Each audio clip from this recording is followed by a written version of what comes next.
जो चाहता है वह बांट देता है। हाँ, फिर से पढ़ें। परंतु ये सब प्रभावशाली कार्य वही एक आत्मा कराता है और जिसे जो चाहता है वह बांट देता है। तो हमारा जो पॉइंट है वो ये है पवित्र आत्मा का व्यक्तित्व। तो पवित्र आत्मा का पहला व्यक्तित्व जो है वो ये है कि वो पवित्र आत्मा जो चाहता है वो कार्य हमसे करवाता है और उसमें स्वयं की इच्छा शक्ति है। पवित्र आत्मा में यह है उसका स्वभाव। पवित्र आत्मा अपनी इच्छा के अनुसार हमें चलाता है, हमसे कार्य करवाता है। हम पवित्र आत्मा को नहीं चला सकते। कोई भी कितना भी बड़ा संत महात्मा हो जाए, पादरी हो जाए, प्रचारक हो जाए, कितना भी बड़ा ज्ञानी हो जाए, हमारा अधिकार नहीं है पवित्र आत्मा को चलाने का। आजकल रिवाज है पवित्र आत्मा को स्वयं चलाया जा रहा है। पवित्र आत्मा को ऐसा समझते हैं जैसे पवित्र आत्मा उनकी अधीनता में है और पवित्र आत्मा उनका कहना मानता है, जबकि हमें पवित्र आत्मा का कहना मानना चाहिए। हमें पवित्र आत्मा के चलाए चलना चाहिए। वहाँ पहला कुरिन्थी 12 अध्याय उसके 11 वचन में लिखा है अपनी इच्छा के अनुसार। फिर से पढ़े वो वचन। परंतु ये सब प्रभावशाली कार्य वही एक आत्मा कराता है और जिसे जो चाहता है वह बांट देता है। हाँ, सारे प्रभावशाली कार्य वही एक आत्मा कराता है, पवित्र आत्मा, और जिसे चाहता है उसे बांट देता है। ये उसकी इच्छा है। मैं अपनी मर्जी से चुनाव नहीं कर सकता भविष्यवाणी का या दर्शन का या और कोई चमत्कारिक कार्यों का, चंगाई का वरदान या कोई अन्य वरदान को मैं प्रकट नहीं कर सकता। ये पवित्र आत्मा करवाता है। हालेलुया। और ये तभी होता है जब हम पवित्र आत्मा के चलाए चलते हैं, पवित्र आत्मा की अधीनता में रहते हैं। दूसरा उसका व्यक्तित्व पढ़ें, रोमियो की पत्री उसका 8 अध्याय 27 वचन। पवित्र आत्मा में और मनों का जांचने वाला जानता है कि आत्मा की मनसा क्या है। हाँ, मनों का जांचने वाला जानता है कि आत्मा की मनसा क्या है। वो हमारे मनों को जांचता है। इसका मतलब है पवित्र आत्मा में माइंड है, दिमाग है ना, हमारे अंदर भी है दिमाग, लेकिन पवित्र आत्मा जानता है। पवित्र आत्मा हमें जांचता है। वो हमारे जीवन की तमाम बातों को जानता है, हर एक की मनसा को जानता है, हर एक की इच्छा को जानता है, हमारी प्रवृत्ति को जानता है, हमारे स्वभाव को जानता है। फिर से पढ़िए वो वचन एक बार, 8 का 27 रोमी। और मनों का जांचने वाला जानता है कि आत्मा की मनसा क्या है। हाँ। क्योंकि वह पवित्र लोगों के लिए परमेश्वर की इच्छा के अनुसार विनती करता है। हाँ, पवित्र लोगों के लिए परमेश्वर की इच्छा के अनुसार विनती करता है। वो जानता है, तो उसका ये व्यक्तित्व है। इसका मतलब है कि वो एक व्यक्ति है, उसमें सोचने, समझने और निर्णय लेने की क्षमता है पवित्र आत्मा में।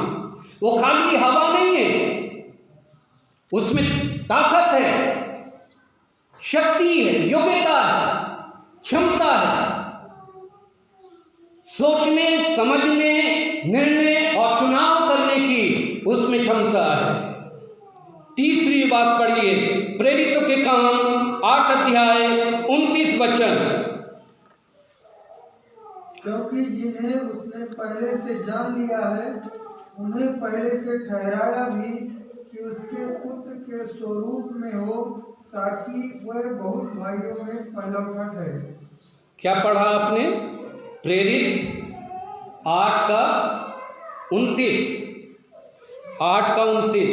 तब आत्मा ने फिलिप्पुस से कहा, निकट जाकर इस रथ के साथ बोले। फिर से पढ़िए प्लीज।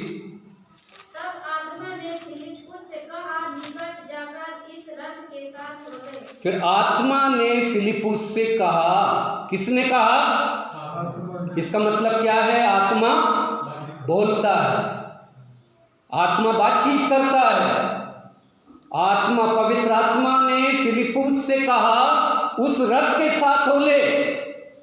पवित्र आत्मा आपसे बोलेगा और आपको पहचानना है कि आवाज किसकी है।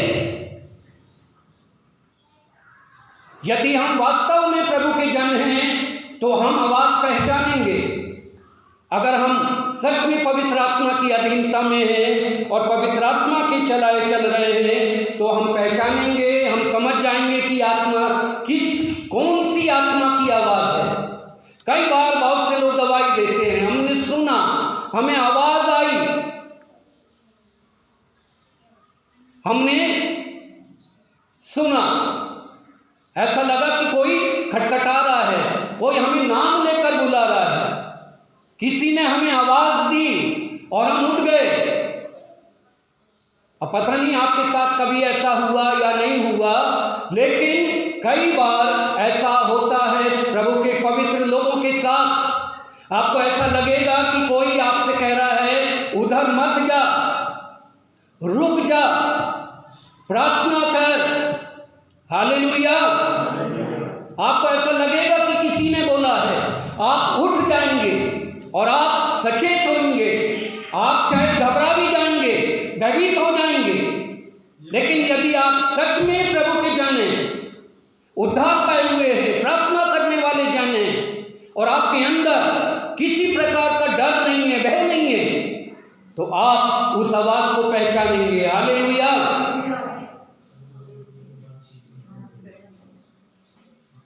प्रेरितों के काम 10 अध्याय उसका 19 और 20 वचन पढ़िए।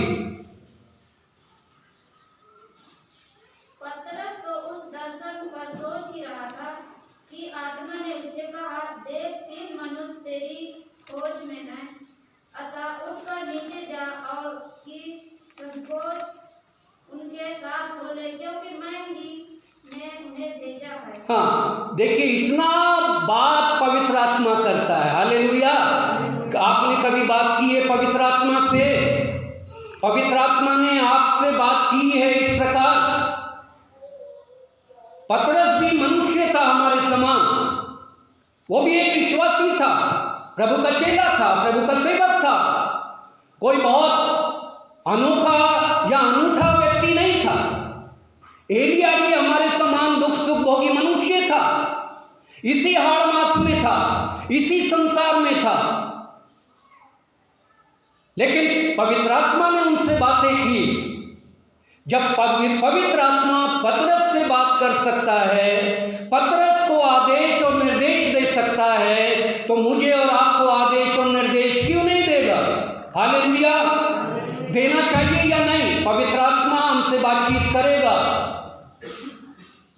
हमारी अगुवाई करेगा, लेकिन अब हम पर निर्भर है कि हमारा आत्मिक जीवन का स्तर कैसा है, हम कितने आत्मिक हैं और किस प्रकार के आत्मिक हैं। दिखावटी मसीही नहीं, सच्चे हृदय, सच्चे मन से, आत्मा से, अंतःकरण से हम प्रभु के सामने हमें विश्वासी बनना है। हालेलुया। ऊपरी तौर से कुछ नहीं होता है, भीतर से। प्रेरितों के काम 13 अध्याय 2 से 4 वचन, एक वो भी पढ़िए जल्दी से। जब वे उपवास सहित प्रभु की उपासना कर रहे थे तो पवित्र आत्मा ने कहा, मेरे लिए बरनबास और शाऊल को उस काम के लिए अलग करो जिसके लिए मैंने उन्हें बुलाया है। हाँ, जब वो उपवास और प्रार्थना कर रहे थे, हालेलुया। आप उपवास प्रार्थना करते हैं? कितने लोग उपवास और प्रार्थना करते हैं? करता कोई नहीं करते, है ना। उपवास और प्रार्थना आप अपने हिसाब से करना चाहिए, ये कोई वो नहीं है, ऐसा कोई बंधन नहीं है। लेकिन उपवास और प्रार्थना क्यों करना चाहिए, कब करना चाहिए, किस बात के लिए करना चाहिए, ये भी हमें जानना है। देखा दाखी नहीं उपवास करना चाहिए। पादरी ने बोल दिया, पादरी तो खूब खा रहा है, घर में डकार ले रहा है, कलीसिया से बोल दिया उपवास प्रार्थना करो, हैं? या फिर कलीसिया के लोग पास्टर से बोल दें कि पादरी साहब हमारे लिए प्रार्थना करें, उपवास और प्रार्थना करें। अरे, और खुद खूब खाएं, खूब बढ़िया, खूब छाने, है ना, पूरी और बढ़िया क्या अच्छा अच्छा पकवान खाएं। और पादरी से बोले कि पादरी साहब फ़ोन करके आधी रात में पादरी साहब मेरे लिए प्रार्थना कर, उपवास भी रख लीजिएगा। अरे, पादरी साहब मर जाएं बीमारी से, भूख से, है ना, फिर भी बहुत से लोग सुधरते नहीं।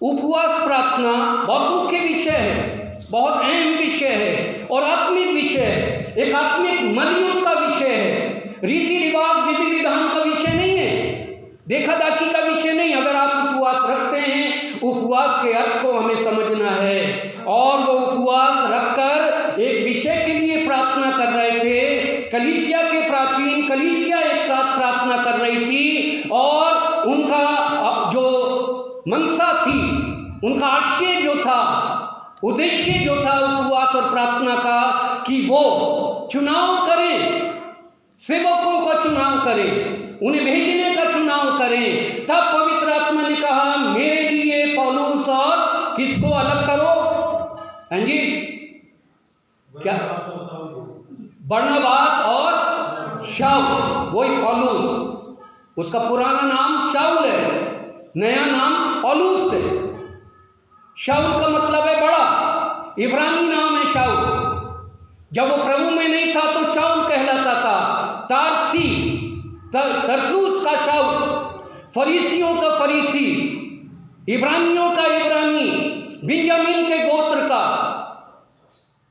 गमलीएल के चरणों पर बैठकर व्यवस्था की शिक्षा ली, बहुत हायर एजुकेटेड था, बहुत ज़्यादा डॉक्टरेट किया था उसने, एथेंस का वो प्रोफेसर था, यरूशलेम के महासभा का सदस्य था, गमलीएल उसका शिष्य था, घमंड था बहुत शाऊल को। लेकिन जब प्रभु में आया सारा घमंड खत्म, उसका नाम बदल गया, पौलुस, यूनानी नाम। पौलुस का अर्थ है छोटा, नम्र, समर्पित। जैसे यीशु शून्य बना, दास का स्वरूप धारण किया। जब मसीह हमारे जीवन में आता है तो हमारा पुराना चोला, पुराना नाम, पुरानी बातें जाती रहती है, हम मसीह में नई सृष्टि हो जाते हैं। हालेलुया। कई बार ये धमकी देते लोग, तू मुझे नहीं जानता कि मैं कौन हूँ, कौन था, अभी भी था नहीं गया कई लोगों के जीवन में। अगर मैं अपनी पे आ जाऊं, ये डायलॉग, अभी अगर मैं अपनी पे आ जाऊं ना, पुराने उसमें आ जाऊं तो अभी दिखा दूंगा। मतलब अभी तक शाऊल मरा नहीं, पुराना मनुष्य था, पुराना चरित्र, पुराना स्वभाव हटना है। और शाऊल को और बरनबास को अलग करो, मेरी सेवा के लिए चुनो। पवित्र आत्मा में भरकर, पवित्र आत्मा की अधीनता में और समर्पण में जब हम प्रार्थना और उपवास करते हैं, पवित्र आत्मा हमारी प्रार्थना सुनता है, हमसे बातचीत करता है, हमें निर्देश देता है। हालेलुया।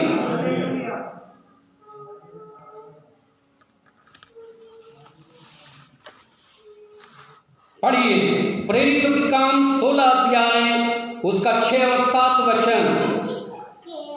उन्होंने मूसिया के निकट पहुंचकर बितूनिया में जाना चाहा, परंतु यीशु के आत्मा ने उन्हें जाने न दिया। हाँ, पवित्र आत्मा प्रतिकार करता है, इनकार करता है, अवरोध करता है। अगर पवित्र आत्मा की इच्छा के अनुसार कार्य नहीं है, पवित्र आत्मा और उसको आपको समझना है। वहां आपको मालूम होना चाहिए कि पवित्र आत्मा हमें कह रहा है या नहीं कह रहा है। पवित्र आत्मा की अनुमति होनी चाहिए प्रभु में आगे बढ़ने के लिए, प्रभु के कार्यों के लिए। Hallelujah, hallelujah. ये पवित्र आत्मा है। आप पवित्र आत्मा का इनकार नहीं कर सकते। पवित्र आत्मा का आप इनकार नहीं कर सकते। आपको स्वीकार करना होगा कि पवित्र आत्मा है और वो परमेश्वर का आत्मा है, परमेश्वर की त्रिएकता का व्यक्तित्व है। इफिसियों की पत्री 4 अध्याय 30 वचन जल्दी से।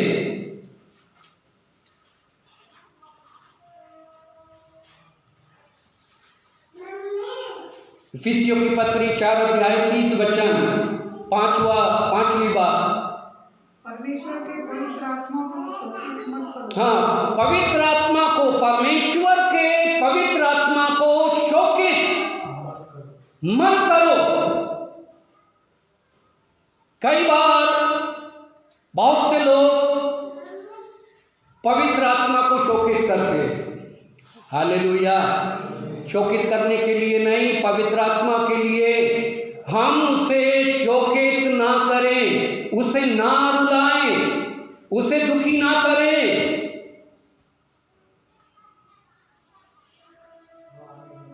कई बार बहुत से बच्चे अपने माता पिता को शोकित करते हैं, अपने चाल चलन से, अपने व्यवहार से, अपनी जिद से, अपने अड़ियलपन से।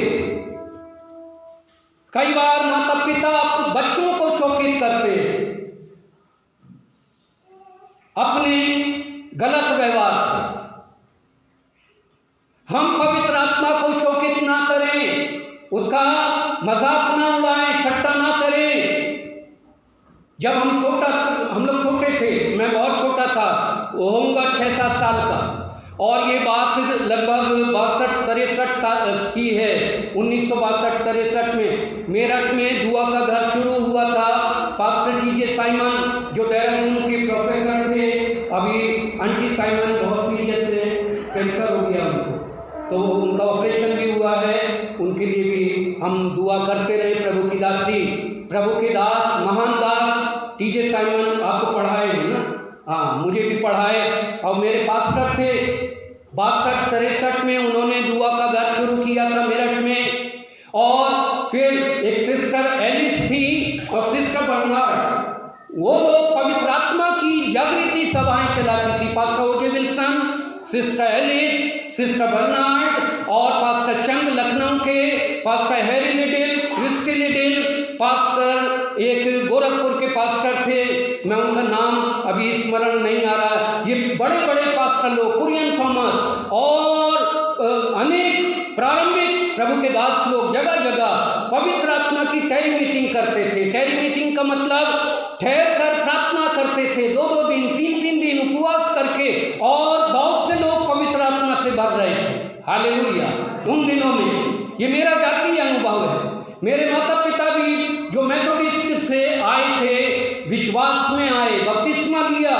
मेरी माँ, मेरी पुप्पी, मेरी 3 बड़ी बहन पवित्र आत्मा से भर गए, और इतना ज़्यादा उत्साह था उनके अंदर। दिन भर ऊपर छत के ऊपर कमरा था, वहाँ बैठकर वो लोग प्रार्थना करती थी और अन्य भाषा में बातचीत करती थी, प्रार्थना करती थी। नया उनके अंदर उत्साह था, है ना? किसी बच्चे को नया खिलौना मिल जाए तो कितना उत्साहित होता है, कितना उससे खेलता रहता, बाकी सारी बातें भूल जाता है। इसी प्रकार कई बार हम उत्साहित हो जाते। वो लोग बहुत उत्साहित थे और वो प्रार्थना करते थे, गीत गाते थे, ताली बजाते थे, कई प्रकार के से वो अपने आनंद को प्रकट करते थे। हम लोग छोटे छोटे थे तो हम हंसते थे, हम मजाक उड़ाते थे कि क्या हो रहा है। लेकिन जब बड़े हुए, समझदार हुए, जब प्रभु ने हमें बुद्धि दी, ज्ञान दिया और उस मार्ग को हमने जाना, अनुभव किया, तब हमें पता चला कि पवित्र आत्मा क्या है, पवित्र आत्मा की भरपूरी क्या होती है। पवित्र आत्मा से जब कोई भरता है तो कैसा अनुभव होता है, वो एकदम उतावला हो जाता है, उसके वश में कुछ नहीं होता। यहीं अतर्रा में जब हम थे, रात रात को प्रार्थना करते थे, बहुत से लोग आत्मा से भर गए। एक भाई जोसेफ थे, ऐसे आत्मा से भर गए कि वो पूरे कैंपस में कूदने लगे। कई लोग बोलने लगे कि उनके अंदर बंदर की आत्मा आ गई। वो वश में नहीं आया। कोई गिर रहा है, कोई गीत गा रहा है, कोई ताली बजा रहा है, कोई हंस रहा है। और एक डॉक्टर कुशवा थे, उनका तो मुंह बंद हो गया था, उनकी बोलती बंद हो गई थी। कई दिन तक वो चुप रहे। फिर प्रार्थना वगैरह किया, उनको फिर से वो बोलने लगे। अब अलग अलग प्रकार के चिन्ह प्रकट होते हैं। कई लोग उनको देखकर ठट्टा किए, मजाक उड़ाते हैं, पवित्र आत्मा के कार्यों को के निंदा करते बहुत से लोग। अगर आप नहीं समझ रहे हैं, ना समझे, कोई बात नहीं, लेकिन वचन में लिखा है कि पवित्र आत्मा की निंदा करने का अधिकार किसी को नहीं है। और जो पवित्र आत्मा की निंदा करेगा, उसको रुसवा करेगा, उसको शोकित करेगा, परमेश्वर पवित्र आत्मा का पक्ष लेगा, न्याय करेगा। हालेलुया। हम पवित्र आत्मा का आदर करें, पवित्र आत्मा को शोकित ना करें, पवित्र आत्मा से भरकर हम पवित्र आत्मा की इबादत करें। हालेलुया।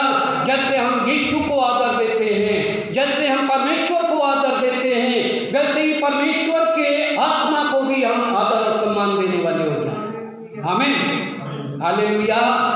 हालेलुया। हम पवित्र आत्मा से डरें, पवित्र आत्मा का भय अपने अंदर रखें, वो सामर्थ्य है। पढ़िए एक और बात, रोमियो की पत्री 8 अध्याय उसके 26 और 27 वचन। पवित्र आत्मा हमारे निमित्त विनती करता है, वहां लिखा हुआ है। पढ़िए। और मनों का जांचने वाला जानता है कि आत्मा की मनसा क्या है, क्योंकि वह पवित्र लोगों के लिए परमेश्वर की इच्छा के अनुसार विनती करता है। हाँ, पवित्र लोगों के लिए परमेश्वर की इच्छा के अनुसार विनती करता है। हालेलुया। कई बार हम कहते हैं, हम प्रार्थना करते हैं कि पिता, जैसे तेरी इच्छा स्वर्ग में पूरी होती है, वैसे ही पृथ्वी पर भी पूरी हो। आमीन। और कई बार प्रार्थना में हम अपनी इच्छा पूरी करवाना चाहते हैं, लेकिन अगर हमारी इच्छा पवित्र आत्मा की सहमति में है, तो निश्चित पवित्र आत्मा पवित्र लोगों की इच्छा के अनुसार अपने पिता से विनती करता है। हालेलुया। और जब हम प्रार्थना करने के लायक नहीं होते, हमारी दुर्बलता में, हमारे असहायपन में, पवित्र आत्मा हमारे लिए प्रार्थना करता, आहें भर भर के, बयान से बाहर। आमीन। क्या ये अनुभव आपने किया कि उठाया फोन और पादरी साहब को रात में 2 बजे उठा दिया? खुद प्रार्थना नहीं करते आप लोग, खुद विश्वास नहीं है अपने ऊपर। ठीक है, पादरी साहब को बताया, बहुत अच्छी बात, लेकिन आप क्या कर रहे हैं? आपको पवित्र आत्मा दिया गया, उद्धार दिया गया, प्रभु आपके साथ है, उसके वायदे, उसकी प्रतिज्ञा, उसका वचन आपके साथ है। कई बार बहुत से लोग बड़े होते जाते हैं, अंगूठा चूसते रहते हैं। हमारा बड़ा बेटा बहुत बड़ा हो गया था, बचपन से अंगूठा चूसता था, और बहुत बड़ा भी हो गया, जैसे है ना शालोम, और तब तक वो अंगूठा चूसता रहा। कई बार बहुत से लोग अंगूठा चूसने की आदत,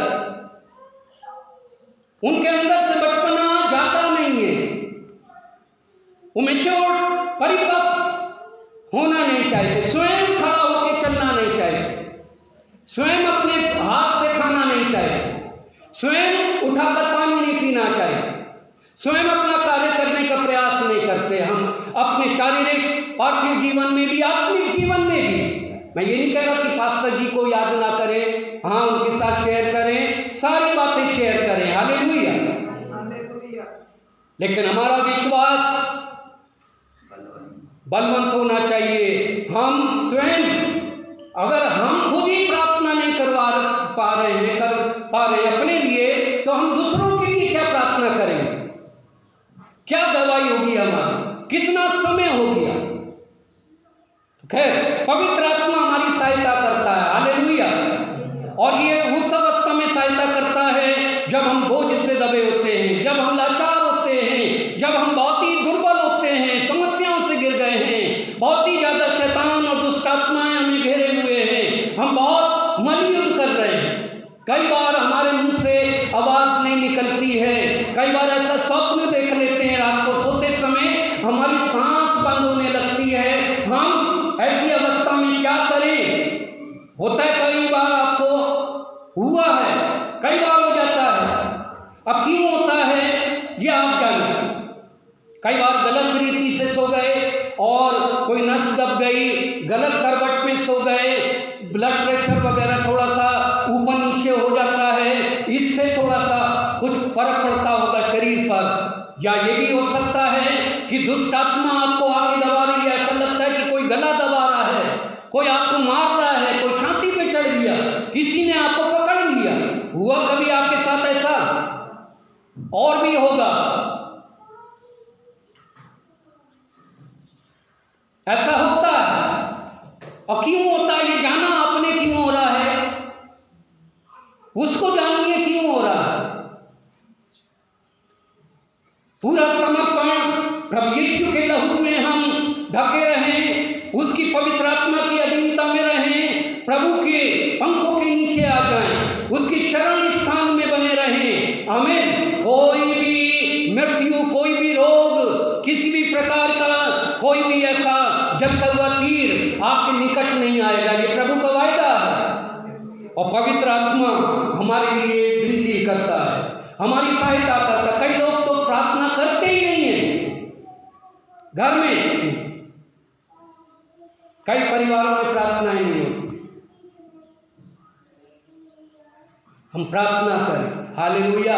व्यक्तिगत प्रार्थना करें, पारिवारिक प्रार्थना करें, कलीसिया में सामूहिक प्रार्थना में सहभागी हों पूरे समर्पण के साथ, हालेलुया। 7वीं बात पढ़िए, यूहन्ना 14:26। एक और व्यक्तित्व पवित्र आत्मा का।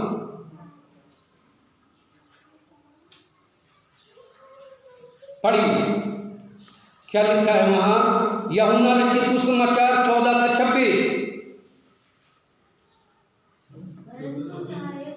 अर्थात पवित्र आत्मा जिसे पिता मेरे नाम से भेजेगा, वह तुम्हें सब बातें सिखाएगा और जो कुछ मैंने तुमसे कहा है वह सब तुम्हें स्मरण कराएगा। हाँ, सिखाएगा और स्मरण कराएगा सब बातें, हालेलुया। स्वर्ग राज की सारी बातें जिन्हें हम नहीं समझते, जिन्हें समझना चाहते हैं, जो बातें हमारे लिए बहुत कठिन लगती हैं, हर एक के लिए है ये बात। सिर्फ पढ़े लिखे लोगों के लिए नहीं, बाइबल पढ़ने वालों के लिए नहीं, ये विश्वास करने वालों के लिए है ये बातें, हालेलुया।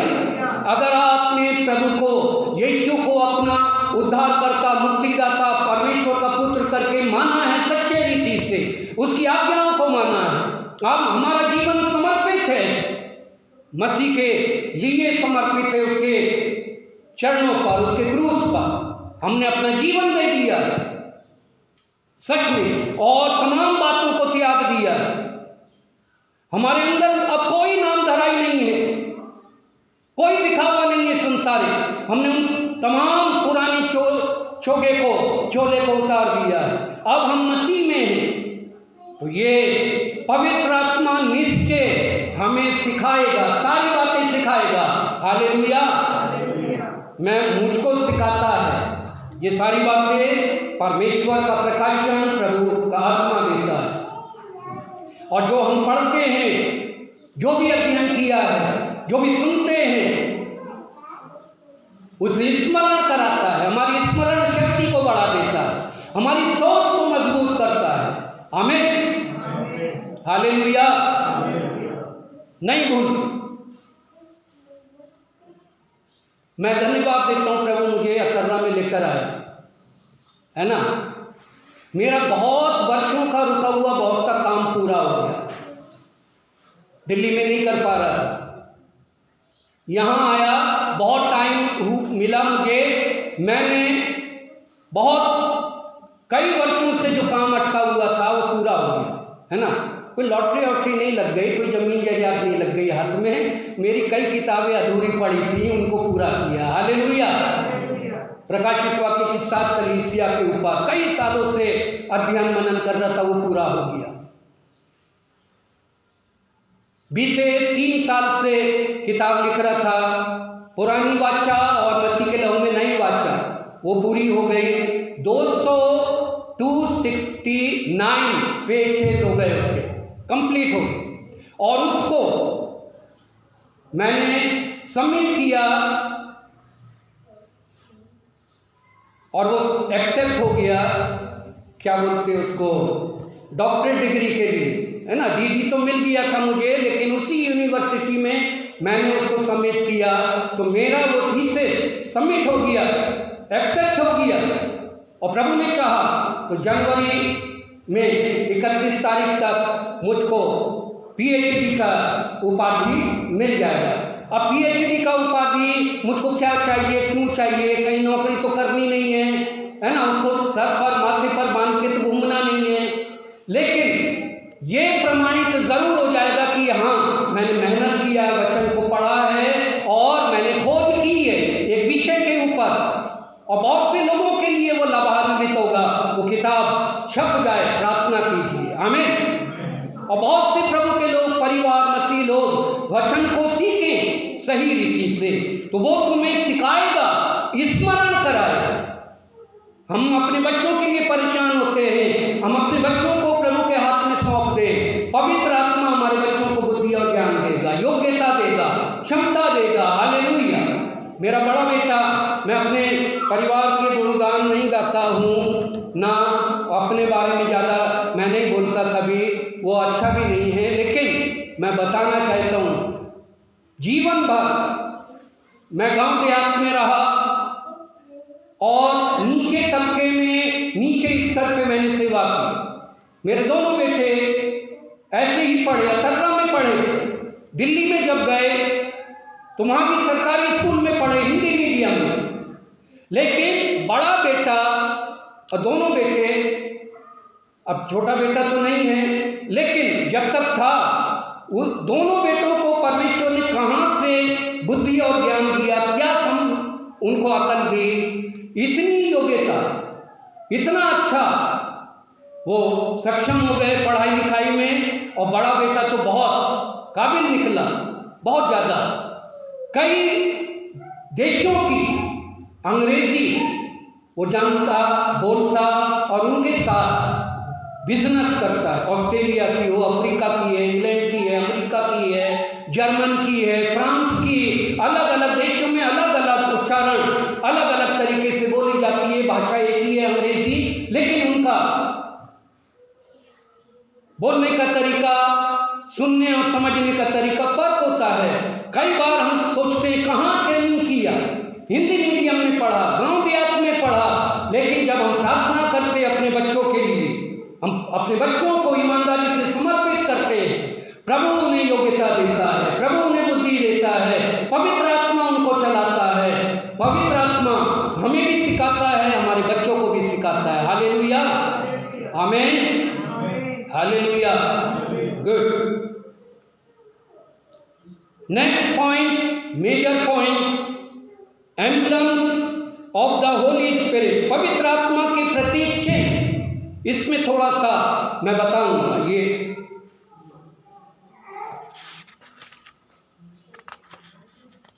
चौथा बड़ा point, emblems of the holy spirit, पवित्र आत्मा के प्रतीक चिन्ह।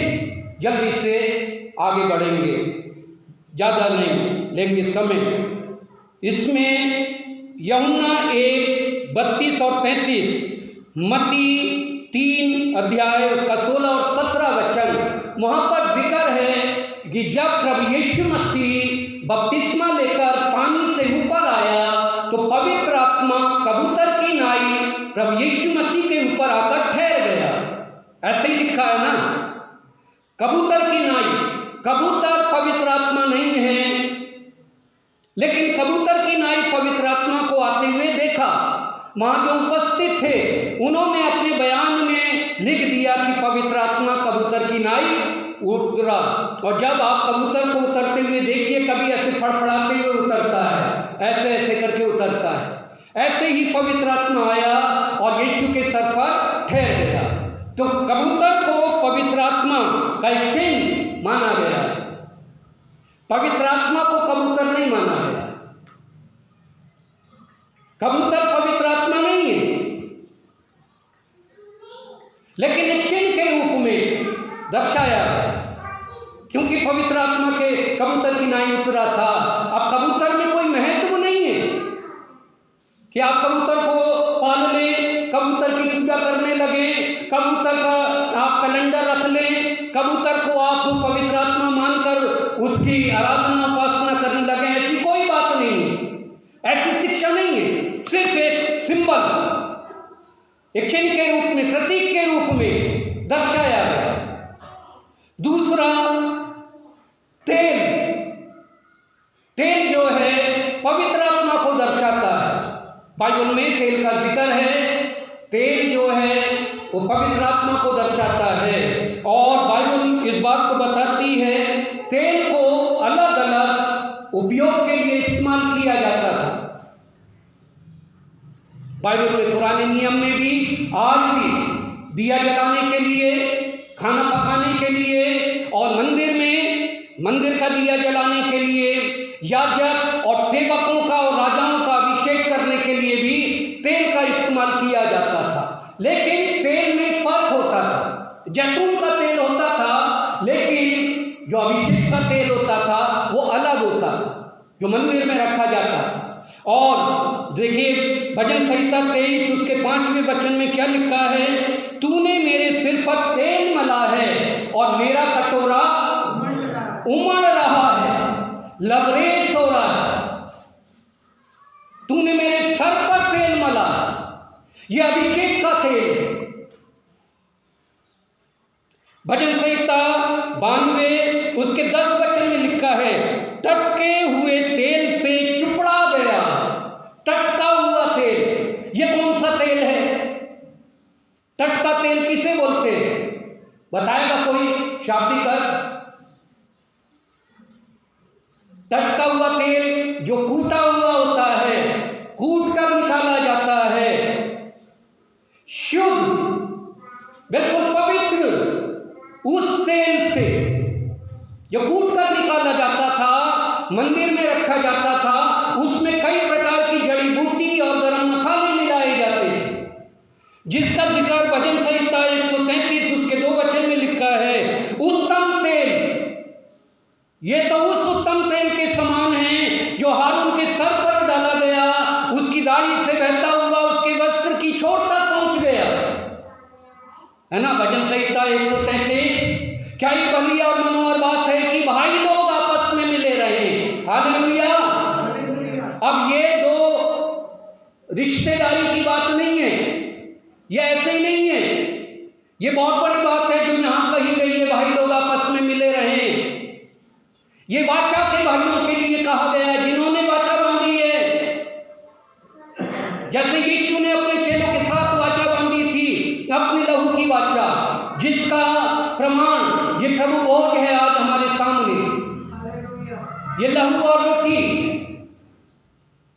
जैसे दाऊद और योनातन ने वाचा बांधी थी, और वाचा बांधने का तरीका क्या था, वो अपने हाथ में हथेली पर जख्म करते थे, चीरा लगाते थे दोनों, और फिर उसके बाद दोनों ऐसे हाथ पकड़ते थे और दोनों हाथ मिलाकर एकदम खून की धार कटोरे में उंडेलते थे, डालते थे, और वो कटोरे में जो रस होता था, दाखरस, उसमें खून मिलाया जाता था, उसको मिलाकर दोनों पीते थे।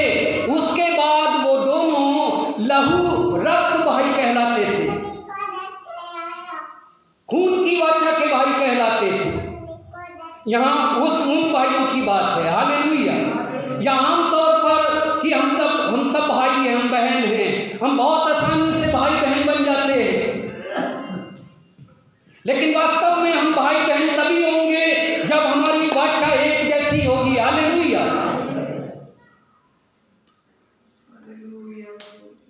क्या ये बढ़िया और मनोहर बात है कि भाई लोग आपस में मिले रहे। ये कोई नाम धराई या दिखावे का रिश्ता नहीं बता रहा है, भाइयों की बात हो रही है जो वाचा में एक विश्वास, एक उद्धार, एक बुलाहट, एक बपतिस्मा, एक प्रभु, एक उत्तम आशा जिनकी है। हालेलुया। अगर जरा भी फर्क आया वो वाचा टूट जाएगी, वो वाचा अपने आप निरस्त हो जाएगी। अगर मेरा रास्ता अलग और राधेश्याम भाई का रास्ता अलग, हमारे दोनों में विचारों में, हमारे विश्वास में, हमारी शिक्षा में, हमारे मसीह जीवन में अगर जरा भी बदलाव है या कोई दूसरापन है तो मैं भाई राधेश्याम का भाई हो ही नहीं सकता। मैं वाचा में हूं ही नहीं। तो ये तेल सर पे लगाने के लिए बीमारों के ऊपर प्रार्थना करके प्रार्थना करो। याकूब की पत्री में लिखा है ना, 5 अध्याय में 14-15 वचन में लिखा है कि प्रार्थना करे। अगर कोई बीमार है तो बीमारों के लिए प्रार्थना किया जाए। हालेलुया। कई बार मैंने देखा बहुत सी कलीसियाओं में क्या होता है, अधिकतर पादरी लोग क्या तमाशा करते हैं, तेल लेकर बोतल में तेल ले आओ, बोतल में पानी ले आओ, उस पर प्रार्थना कर देंगे। और बहुत से लोग आकर बोतल में पानी और तेल लेकर आ जाते हैं और उसको वो इस्तेमाल करते हैं और फिर भी चुंगाई मिलती है। जबलपुर में एक समय में था, उस समय में हम कटनी में थे, कटनी में सेवकाई कर रहा था। पीली कोठी में एक भाई पता नहीं कहां से आया था, उसने दरबार चालू कर दिया। वो शाम की मीटिंग चलाता था दरबार। ये दरबार और बाबा जी जो इस्तेमाल हो रहा है बहुत खतरनाक है, बीमारी और महामारी है। दरबार, यीशु दरबार, कृष्ण दरबार, फलाना दरबार, चौकी, सत्संग, शब्द जिनके लिए है उनके लिए अच्छा है। आपके लिए कौन सा शब्द अच्छा है, कौन सा अभिषेक है, कौन सा लेना चाहिए। अभी एक मैसेज आता है मोक्ष धाम। अरे मोक्ष का मतलब समझो पादरी, चर्च का नाम रख दिया मोक्ष धाम। मोक्ष का अर्थ है, जो शाब्दिक अर्थ है, मरने के बाद आत्मा का त्राण। उद्धार का अर्थ है जीते जी संसार में हम उद्धार को प्राप्त करें। हालेलुया। उद्धार मोक्ष नहीं है। मरने के बाद जब हम बदल जाएंगे, स्वर्ग जाएंगे, तब हमारा संपूर्ण उद्धार होगा, महिमा में प्रवेश करेंगे। मोक्ष का अर्थ है कि केवल जब हम मर जाएंगे तो हमारी आत्मा का त्राण। रोमन कैथोलिक लोग इंडल्जेंस पे विश्वास करते हैं, मरे हुओं की आत्मा के छुटकारे के लिए दुआ करते हैं। अपने छुटकारे के लिए तो कर नहीं पा रहे हैं, मरे हुओं की आत्मा के छुटकारे के लिए वो दुआ करते हैं। उसको इंडल्जेंस कहा जाता है। तेलों के लिए प्रार्थना होती थी वहां, और वहां मेला लग गया जबलपुर में। बाहर दुकानें लग गई, अन्य जाति लोग आ गए, फूल बेचने लगे, अगरबत्ती बिकने लगी, धूपबत्ती बिकने लगी, वहां तेल बिकने लगा, छोटी छोटी शीशियों में तेल बिकने लगा। मद्रास चले जाइए, वहाँ तेल मिलेगा, प्रार्थना का तेल। बाय आप ऑनलाइन मंगा लीजिए, पानी मंगा लीजिए, यरूशलेम का पानी, यरदन नदी का पानी। ये क्या है? बुत परस्ती, अंधविश्वास, जिसमें मसीह समाज डूबता जा रहा है। और कई वर्षों तक वो तेल और पानी वहाँ बिकता रहा। मैं ये नहीं कहता, बाइबल में लिखा है तेल लगाकर प्रार्थना करें।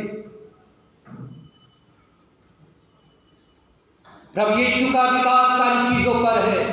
यीशु ने मिट्टी में थूका, उसको गीला किया और आंखों पे लगा दिया, अंधा देखने लगा। ये बात सच है। चंगाई किसी भी माध्यम से मिल सकती है, लेकिन उस माध्यम को ही हम ईश्वर और परमेश्वर का दर्जा दे दें, ये गलत है। परमेश्वर कहीं भी कैसे भी साधनों से हमें चेता सकता है। जैसे रोटी से पेट भरता है, कई लोगों का पानी पीने से बेचारों का पेट भर जाता है। उन्हें अपना पेट भरना है, प्यास बुझानी, पेट उन्हें भूख मिटानी, कैसे भी भर लेते हैं। वो बात अलग है कि हम किसी भी चीज़ को, है ना, ऐसे नाम के लिए इस्तेमाल कर लें, लेकिन उन चीज़ों को हम परमेश्वर का दर्जा दे दें, उपासना का दर्जा दे दें, आराधना का दर्जा दे दें, ये थोड़ा सोचने का विषय है। तेल है पवित्र आत्मा, तेल जो है पवित्र आत्मा का चिन्ह है। फिर हवा, आंधी और तूफान, तेज हवा, पेंटिकुस्त के दिन आंधी चली, भूकंप आया, तेज हवा, पवित्र आत्मा।